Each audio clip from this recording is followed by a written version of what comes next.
This group of Swiss farmers suddenly realizes that the brutal Austrian wolf cavalry has come again to forcibly collect taxes from the village. The Austrians run rampant in this land, and every Swiss farmer trembles in fear. However, this woman is destined for misfortune today. Your husband, where is he?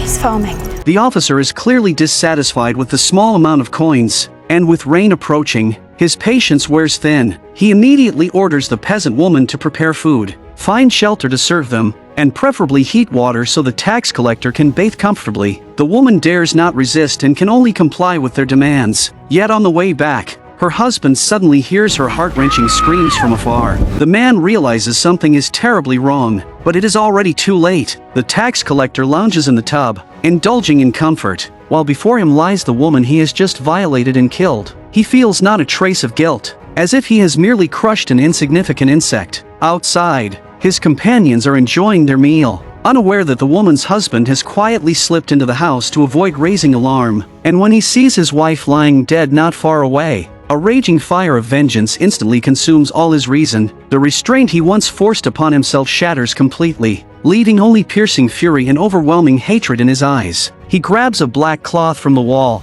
forcefully covers the tax collector's head, and strangles his neck with all his strength. But the man is prepared and plunges a knife into his body. They struggle violently, the dagger falling into the water, and the husband leaps into the tub, determined to end it.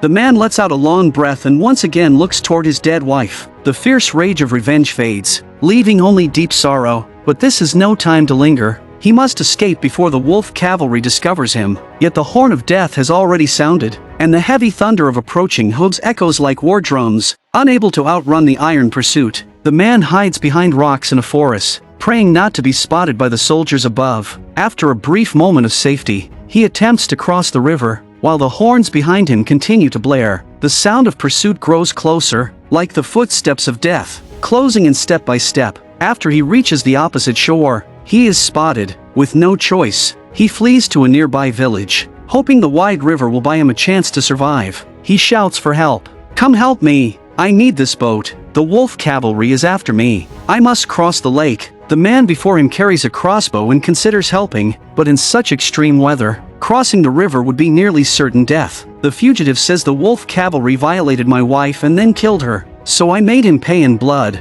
Now the governor's cavalry is in pursuit. For God's sake, please help me." Tell sees that he is a man of unwavering resolve. Faced with pursuing enemies ahead and a raging storm behind, he decides to take the risk and lead him to safety. After giving instructions to his son, he pushes the small boat into the water. At the same time, the wolf cavalry arrives, and the villagers scatter in terror, and a tragedy sparked by one man fully unfolds at this moment. Homes are burned, villagers are slaughtered, and roaring flames spread wildly through the rain, turning the once peaceful village into a living hell. As the two men drift on the small boat, watching the village behind them consumed by fire and hearing the desperate cries, one wonders if they feel any guilt. The scene shifts to Habsburg Castle in Austria. The king is enraged by the death of the tax collector, and to continue enslaving the Swiss people, he must eliminate organized resistance, so he sends Governor Gessler to hunt down the killer. Meanwhile, Tell brings Baumgarten to safety. They arrive at a grassy valley, where they meet Tell's wife,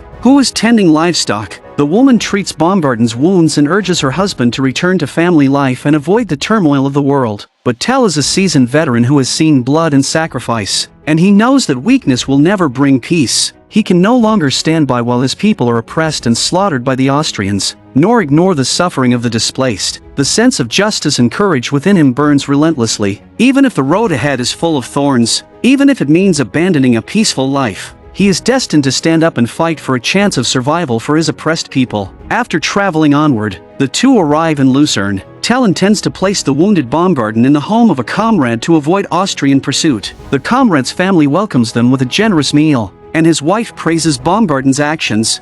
You were brave, and you fought for your wife. And now, we must fight for our country. Tell suddenly realizes that he is not alone. Every Swiss person carries a longing for freedom, and this is also another reason he has come here. As the woman says, Tell intends to unite the passionate men of Switzerland and launch a resistance against the Austrians, driving the invaders from their homeland. At the same time, just as they are discussing their plans, a servant arrives with news. The governor has already arrived here with his man. We have visitors. Tell chews the remnants of food in his mouth and immediately has Baumgarten change into a servant's clothes to deceive the governor. At the same time, they quickly hide the used tableware, and the governor arrives with his men shortly after. His purpose is clear. He has heard that an outsider has entered the town and suspects that this household is harboring a fugitive. However, after a thorough search by his subordinates, no suspicious person is found inside. The governor is extremely vigilant, pacing back and forth in front of the servants, trying to detect any clue. Just as blood begins to seep through Baumgarten's wound and his identity is about to be exposed, Tell speaks up, cleverly diverting the governor's attention. In the moment the man turns his head, the blood soaks through Baumgarten's clothes. But fortunately, the danger passes, and the governor leaves reluctantly with his man. They're lying. Let the pox damn them. You were not sent here to fawn and coax. 'Tis no matter that they lie. Skull can hide amongst his peasants. Find out all you can about that man, Tell. Let me take him now. Mark him tight. Enough of this.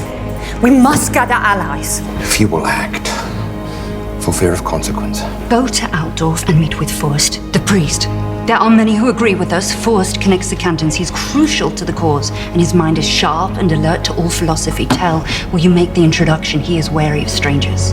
Plot, and from there, my friend, from there will be no return. A retired veteran witnesses with his own eyes how the Austrians storm into villages and forcibly collect taxes. This is no taxation. They treat human lives as worthless and brutally harm innocent civilians. Thus, 3 Swiss veterans armed with crossbows quietly hide behind rocks, watching everything unfold with cold eyes. At this moment, an ordinary farmer rises to defend his home and family, bravely resisting the brutal wolf cavalry. Tell observes from a distance as the farmer grabs a sickle and fights back against the soldiers. A large group of cavalry rushes in from afar, and an old man nearby senses that disaster is imminent, but his son has already been consumed by rage, taking down several guards in an instant. If all Swiss were this fearless and brave, how could they have been oppressed and enslaved by the Austrians for so long? The old man, unable to move quickly, insists that his son escape first. During the escape, the young man unexpectedly encounters Tell and his companions hiding behind rocks, and their brief meeting places them all in grave danger. Better a short pain than prolonged suffering. With the old man's silent consent, Tell raises his long-used crossbow and ends the old man's pain with a single shot to the heart. But that arrow also completely exposes their hiding place. After sending the 2 younger men away, Tell and his comrades finally make up their minds to rise in resistance for their nation's freedom. The master marksman truly lives up to his reputation,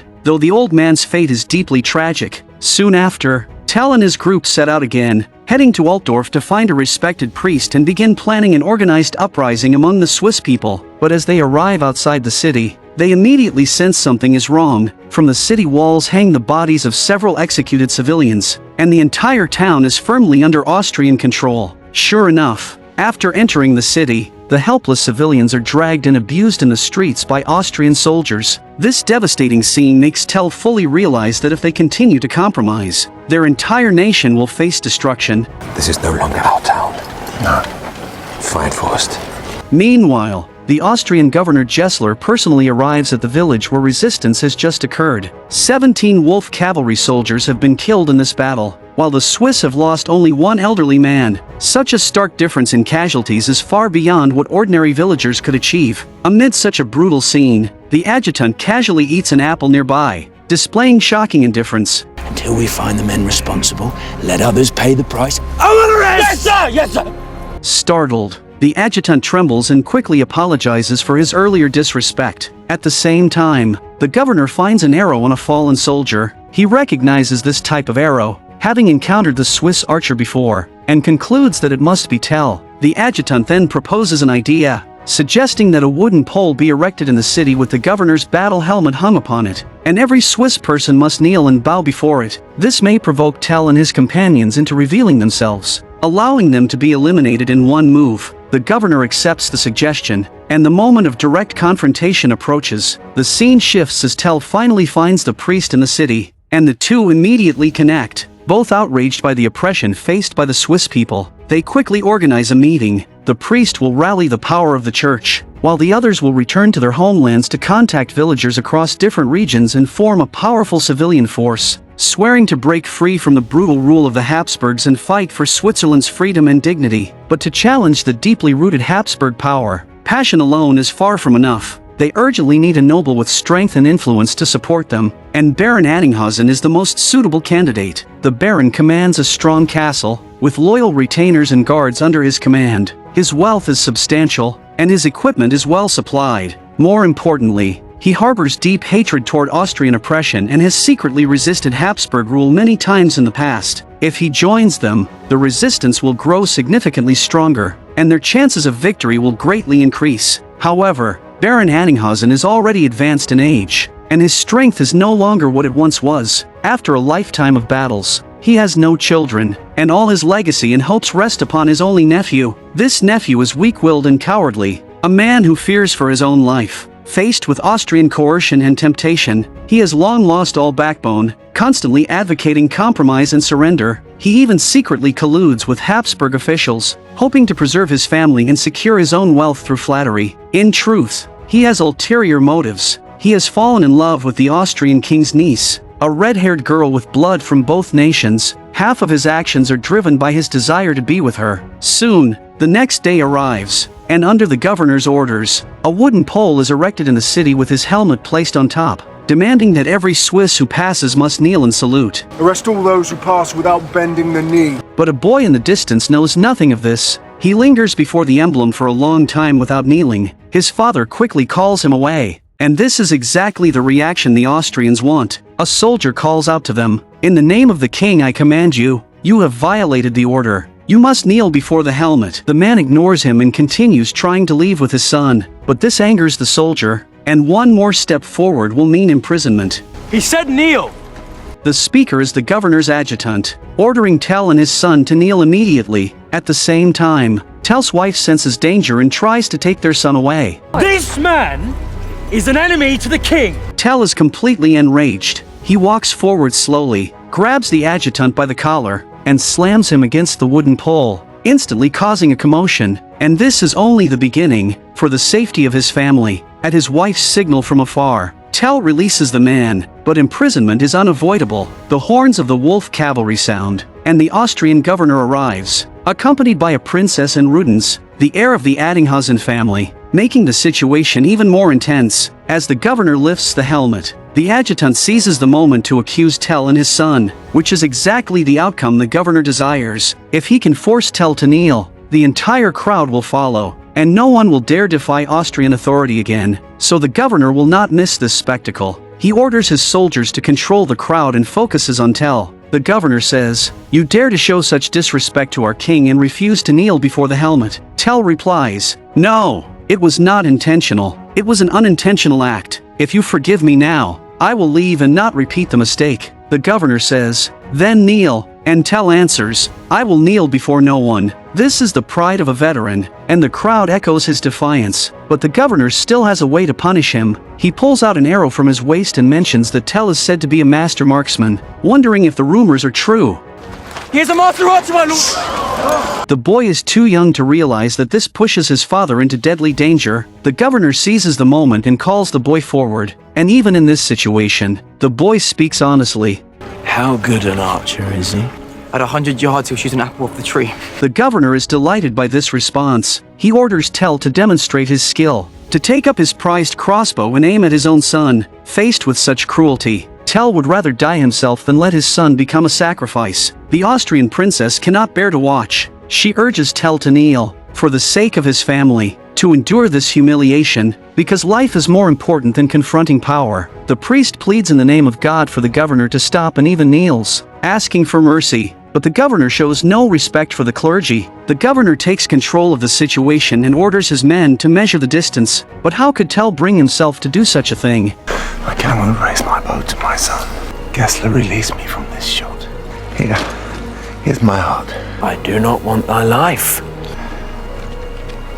I want... Gessler! You outstep your powers! I owe reverence to the king. He sanctions not this cruelty. Witnessing such inhuman cruelty, Rudens, who has always been loyal to the Austrian king, begins to awaken and even draws his sword to stop the act. But alone, he is quickly overpowered by the soldiers and nearly loses his life. After Rudens is dragged away, the governor no longer hides his true intention, suspecting that Tell is responsible for the death of the Austrian tax collector and the 17 soldiers. At this moment, Baumgarten rushes forward and declares, "I am the one you were looking for. I killed the wolf cavalry. A man must take responsibility for his actions. Release Tell and end this farce." Indeed, this farmer killed the tax collector to avenge his wife, but his courage cannot save Tell and will only cost him his own life. Wear your guilt in blood. Baumgarten's death sparks public outrage and forces Tell to compromise. Tell says, "I will take the shot. You have destroyed my last hope for peace. No matter how this ends today, you will bear the blame." Tell looks at his wife, hoping she understands, otherwise more innocent Swiss will die. Thus begins a confrontation between life and dignity. The governor orders his men to place an apple on the boy's head, and when everything is ready, Tell steps into position, preparing to shoot the arrow of life and death. The boy is terrified. He had just been told his father is a master marksman. Tell knows that even if he kneels now, nothing will change. He can only hope his wife believes in him, believes in his bow and arrow, and believes that as a father, he will never sacrifice his own child.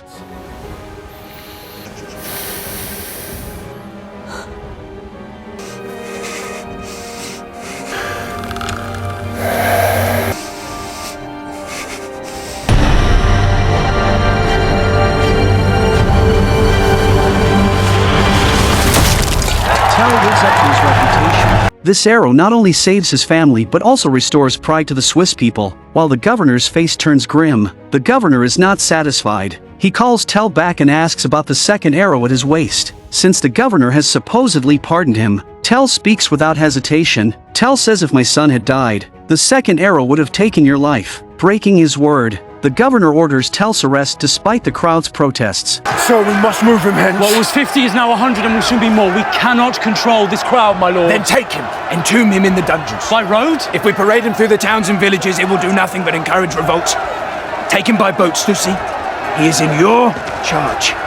He commands the adjutant to escort Tell back to the castle, leaving his fate uncertain. Meanwhile, Rudens, heir of the Addinghausen family, rushes back upon hearing that his uncle is dying, and the entire castle falls into mourning. Fortunately, his uncle still has a final breath left and wishes to see him one last time. Rudens once hoped his uncle would submit to Austria, but what he witnessed today changes everything. Peaceful coexistence is nothing but an excuse for Austrian domination. Rudens says to his uncle, "Forgive me. I am ready to serve the family and fight for what belongs to us." After his sincere declaration, the old baron passes away, and Rudens becomes the new lord of the castle, carrying forward his uncle's unfulfilled oath to resist Austria to the very end. The governor's psychological defenses completely collapse, and he descends into frenzy and loss of control. Gessler never imagines that even 700 years later, the name William Tell will still be revered by the Swiss people as a national hero. At the same time, unable to vent his emotions, the governor turns his attention to the princess. He has always wanted to control this woman,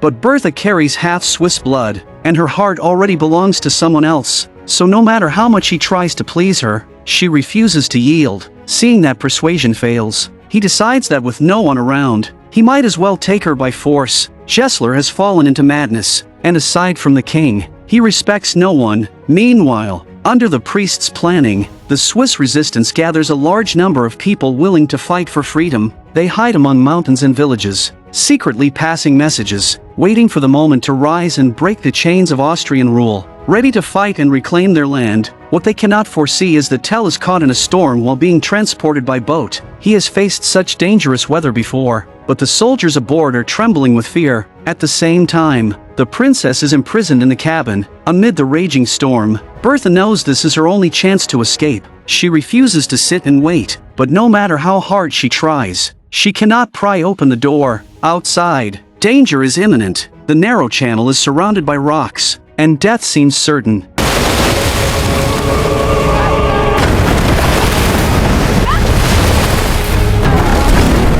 As the adjutant is struck, Tell urges the princess to quickly retrieve the key and unlock his chains, or everyone will die here. seizing the moment before the soldiers react. The princess helps Tell break free, consumed by rage. Even Tell feels fear at himself, but once he regains control, the two seize the chance and leap onto the rocks, escaping death. They flee through the forest, exhausted, hoping to rest, but soon encounter 3 villagers who discover them. One of them is a nearby fisherman who once met Tell. They find a stranded boat and, out of humanity, rescue the wounded aboard. At this moment, Tell's greatest thought is to ambush and eliminate the governor on his return journey, removing the obstacle to Swiss resistance. He knows that as long as Gessler lives, Switzerland will never be free. Now is the best chance to strike, and no matter how dangerous, he resolves to take the risk. Soon, the next day arrives, and the surviving adjutant reports to the governor. He will strike you in the gorge outside Kusna. No, you listen! How can I trust this not to be false? These men. With testimony from 2 villagers, the governor believes him, proving that traitors exist everywhere. From then on, the governor becomes more cautious and sends the adjutant to guard another occupied city. Go to the castle at Sarnen and take command. Hold it. The scene shifts as Tell and the princess move through a canyon, preparing to ambush the governor's convoy. Tell quickly senses something is wrong. The carriage is heavily guarded, showing heightened alertness, and patrols are seen on the surrounding hills. He immediately realizes that their plan may have been exposed, but at this point, Tell refuses to retreat empty-handed and decides to press on. He asks the princess to find an escape route while he observes the convoy and prepares his weapon for a decisive strike. At that very moment, the governor's carriage encounters a problem and is forced to stop. Presenting a rare opportunity, Tell loads his arrow, waiting for the guards to be distracted before launching a fatal shot. However, the governor is highly cautious, sensing danger and only opening the curtain slightly. The arrow pierces his hand but fails to deal a fatal blow, while Tell continues firing from the hillside. Start fleeing, Tell! He is one man! Find him! His position is exposed, forcing him to retreat while fighting off advancing enemies. Meanwhile, the princess seizes a horse and escapes as cavalry approaches. Because of his injured hand, the governor misses the chance to kill Tell. After their escape, Tell's wounded waist forces them to rest briefly. Driven by revenge, he nearly loses his composure, but he must regain focus and return to the resistance. At the same time, the princess must return to the castle to try to persuade the king and prevent further manipulation by Gessler. But unknown to them, the governor has already convinced the king to eliminate all organized resistance. By the next day, hundreds of wolf cavalry are assembled, determined to crush Tell's forces. At that moment, the princess rushes back. Grant me a moment of your time, my lord. Silence! What mean you by this disruption? You cannot rule like this! You are feared more than loved! Good men die in your name, and each mourn new widows howl! I will hear no more of this. She's unwell. Dispatch her! As merely the king's niece, any sign of rebellion would mean death. While awaiting execution, her 2 foolish cousins visit her in prison. They do not come out of concern, but to urge her to end her own life and erase the family's disgrace. Either you do it, or You will. I must protect my future. Your future? Know that he mocks you in private, and your inheritance is dust. Seizing their rivalry, Bertha manipulates them, knowing they are both heirs to the throne. From you I expected more. Are you happy to watch him take my life? I know you played together as children. Then take it and do it yourself! In the face of supreme power, blood ties become the cheapest sacrifice. Then Bertha personally kills her uncle, striking him with a dagger to ensure his death. After the king dies, she completes her revenge. Meanwhile, the Swiss rebels clash with the Austrian governor. Unable to breach the city, Tell uses negotiation to distract the governor while another team ambushes the guards and disguises themselves as soldiers to infiltrate. Kill your own good people. Those good people are going over every day, why not? Tell enough of this hard work. This coordinated plan allows them to prepare for a full assault. I'll be in by now. By dawn, Tell and his men lie hidden, waiting for the gates to open, but the discovery of a murdered soldier alerts the governor, who senses betrayal. Who are you? Who sent you? You're not meant to be up here. Sir! Hey! The Druster's priests! And kill all the priests! Tell immediately orders a barrage of arrows to create chaos and buy time for the infiltrators. Another force prepares to break through the rear gate, forming a pincer attack. At the critical moment, the gate is finally opened, allowing the rebels to storm in. Rudens leads another force through the rear, and the battle erupts throughout the city. Amid the chaos, Austrian forces begin to collapse under the two-sided assault. Rudens seizes the chance to confront Gessler, unleashing years of resentment. They fight fiercely, but just as Gessler is about to be defeated, the adjutant intervenes. Let him bleed. The battle continues as Tell's young son struggles against trained soldiers. A comrade attempts to help but is killed in hesitation. As Austrian forces fall, Tell's army takes control of the city, but the governor takes hostages, including Tell's son, in a desperate attempt to survive. Shoot him. I cannot raise my bow to my son again. Do it! As reinforcements approach, the situation becomes critical, yet suddenly, news arrives that the king has been assassinated. Surrender now! Retreat! The king is dead! The reinforcements withdraw, and even the governor's own men abandon him. Now alone, he faces Tell, with his leg wounded. Civilians seize the chance to escape. The final confrontation between the two enemies begins. You are a poison, and you will leave this world unsaluted. Tell raises his crossbow, ready to end it, but his son steps in front of him. The boy shows mercy, but has he forgotten the suffering caused by the governor? Though compassion is noble, such cruelty cannot be forgiven. In the end, Tell chooses mercy and spares him. The battle is won, paving the way for the future Swiss Confederation. At the same time, the king's daughter vows revenge and rises to power as a ruthless new queen.